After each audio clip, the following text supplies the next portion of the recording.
ipinakilala naman ang King of Philippine Television na si Coco Martin bilang bagong endorser ng nagbabalik na OG Toyota Tamaraw. Kasabay po niyan, sinagot ng aktor kung bakit hindi siya sumali sa Metro Manila Film Festival ngayong taon. Narito po ang aking report. Aminado si Coco Martin na nakaramdam siya ng takot sa paggawa ng pelikula kaya hindi muna siya sumali sa Metro Manila Film Festival ngayong taon.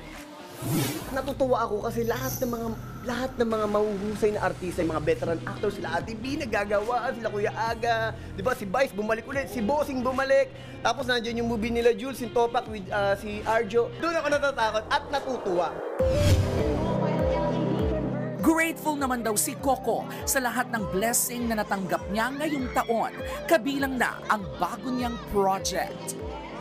Mga kapatid, nandito po tayo ngayon sa grand launch ng nagbabalik na Next Generation Toyota Tamaraw. At bukod po sa pasilip sa mas pinalakas na mga modelo, ipinakilala na rin po ang pinakabagong muka ng Toyota Motor Philippines, ang King of Philippine Television na si Coco Martin.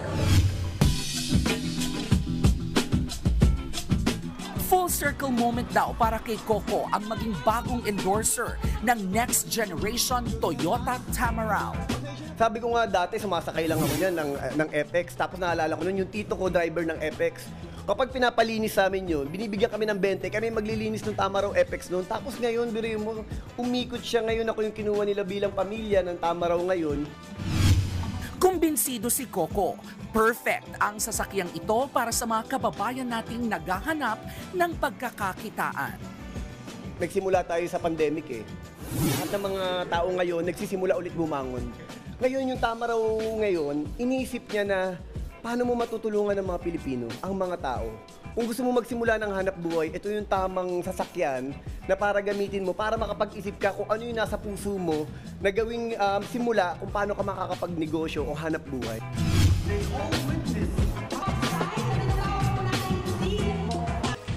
Mga kapatid, ito po ang inyong K-Alaman Queen, Kalad Karen.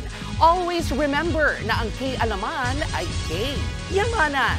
Kaya para sa latest showbiz news at dagdag impormasyon, mag-follow at mag-subscribe sa social media pages ng News 5. Okay?